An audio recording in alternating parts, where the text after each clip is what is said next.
Hey, this is Rob from Skid Row. You're watching Rsptv. We're here today in Gothenburg. Yeah. What do you think of the city?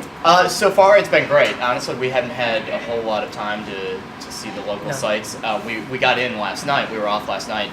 We came in from Copenhagen, and we got in late last night. And a few of us went out and had some food and had a couple drinks. But I haven't had a whole lot of time today to see the entire city. But it looks beautiful. Mm-hmm. It's beautiful. Yeah. And what is the biggest difference from playing in the 80s until now?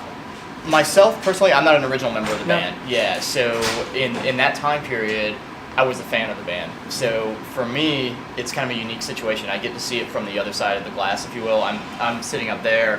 But the biggest thing for us as a band is it's really cool to see as the fans, the original fan base of the band got older, they're now bringing their kids to the show, and there's this whole other generation of fans coming up behind the original fans, the core fans that were there from day one, and that's just such a great thing to see as a band. It's exciting that there's like I said, there's several generations beyond what any of us dreamed.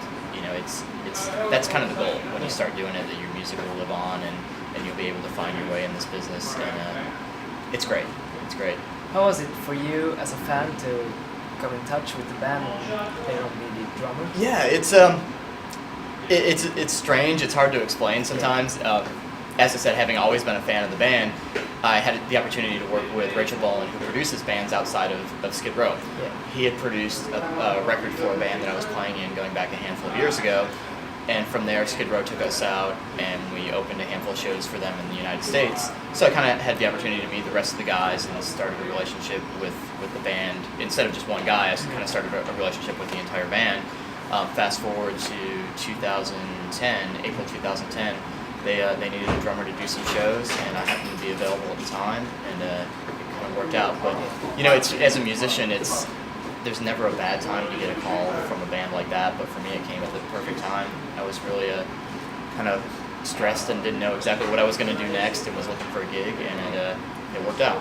Yeah. What do you think is the biggest difference with playing John from Sebastian? You know, again, having no personal interaction with Sebastian, Johnny's great, and it's you know, the vibe of the band, the attitude of the band, the philosophy of the band hasn't changed. You know, we're proud of the past, we're proud of all the eras of the band, but it's, you know, we're just five guys doing what we do, and we all get along so well. That's really the only way I can answer it. We're having so much fun doing what we're doing right now, and we're so proud of the music that we're making and the shows we're playing. But we don't spend a whole lot of time comparing this era to other eras. We just know things are working right now, and that's what's most important to us. There were some rumors last year about comeback with Sebastian. Yes. Is any of it true? No. No. There's always going to be rumors about something, and it's, you know, for us right now, like I said, as a band, it's five guys who love doing what we're doing, and we're having a great time. So it's a close part as a local member. The band is what it is now. Yeah. This is Skid Row, and you know, people, you can't please all the people all the time, and people are going to talk. People are going to start rumors, but coming from us, like I said, I can't imagine us having any more fun than we are right now. And again, we're proud of the shows that we're doing and the tour that we're on, and the new music especially. We just really, you know, want to focus more on that. Yeah, and you were the band when you were in it was early put in the genre of sleaze and stuff like that, but Skid Row was kind of not too sleazy. Yeah. What do you think of that? You know, I agree with what you're saying, and you know, like anything else, it's a business, and when you enter a business, then there comes marketing and promotion and things like that. And people, I think, feel a sense of obligation to put a label on things, and it helps them do their job. It helps them do their part of the business. As a band, Skid Row has always been a little bit rougher around the edges, a little bit heavier.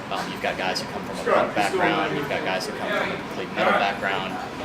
They were always a little bit outside of some of what was going on with that genre at the time. And that's, you know, the second record, Slave to the Grind, is kind of proof of that, touring with bands like Pantera and some of the bands like Soundgarden is a band a lot of people don't realize, but when Soundgarden was kind of breaking, Skid Row toured with those guys and took them out on a handful of dates. And not a lot of bands from that genre can say that. So it was definitely they were unique to that genre for sure. And what old experience did you bring to Skid Row with like influences and stuff? There's a lot of common ground. I'm kind of a classic rock kid, and when I say classic rock, classic hard rock kid, I grew up in the 80s, so I listened to a ton of AC/DC and Zeppelin. John Bonham and Phil Rudd are kind of probably my biggest influences as a drummer. Just a lot of the classic rock that was going on at that time, and it works well with these guys. It works well with the way they approach their music and the way the songwriting and things like that. It works well. Do you play just like do you play your own films, or do you play like a? That's a really good question. There was never any when I first had discussions with Rachel initially, and then with the band about me playing drums. There was never really a formal discussion as to what they wanted.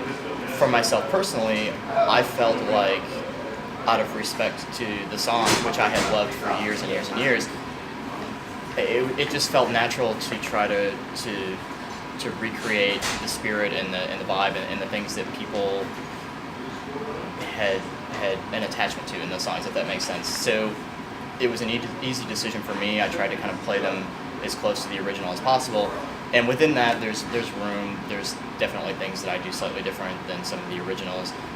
As a drummer, I'm probably the only one that notices. Not a lot of people notice, but for me, it was important to maintain the integrity of the song, and there's some fantastic drumming on their records, and a lot of it has become a hook or a part of the song. Yeah. And what I didn't want to do is step on the history and the legacy of the songs. So. Yeah. And the band have earlier worked with a legendary manager called Doc McPhee. Yes. And how would you like to work with him? Or? He has a great relationship with the band, and a lot of people may or may not know, but Snake, our guitar player, actually manages bands through McGee Entertainment outside of Skid Row. So although he doesn't officially manage the band, there's still a great relationship between Doc and the band.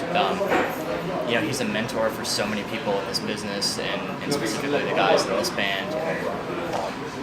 He's just such a powerful force, and he's smart, and he's accomplished so much. And would I have loved to have worked with him firsthand? Absolutely. But again, as a band, we have a great relationship with him, and we definitely learn from him on a daily basis. Do you ever listen to the old albums and feel like, oh, that part I want to change or something? Sometimes yes, sometimes no. As a fan, I love it. I absolutely love it. As a drummer, there's always things that you'd approach differently, but that's not to say it's better or worse. It's just, as a musician, everybody kind of has a voice behind their instrument, and sometimes you would say something slightly different. You have a different vocabulary, you would say something slightly different, or your instinct is a little bit different. But again, that's not to take away from the original part. This band has had some amazing drummers, and they've made amazing music with those musicians. So for me to come in, I'm just here to serve those songs, and it's about the music and about the show. It's never been about my ego as a player. Do you think there will be another album coming? Yes, we are demoing songs right now. What we're doing with this the new music that we're working on, we had a mini album earlier this year. I believe here was you guys have the 7-song release, I believe, with the 2 bonus tracks. So what we're going to do, we're going to do 3 installments, and then at the end we'll kind of package it all together and kind of do something with maybe some bonus and possibly some DVD footage or something like that. So yes, to answer your question, it will be probably April-ish 2014. Yeah. We don't have an exact release date yet. The plan is when we finish touring for the year, we'll go back in the studio and start working on the actual recordings. As I said, we've demoed a handful of songs, so we're about ready to go in the studio and finish it. What producer are you gonna work with? We have been for this series of music, for lack of a better term, or for these installments. Everything is pretty much in-house. It's we're keeping things as internal as we possibly can. We've got some guys in this band that just have so much experience both songwriting and from the production end of it.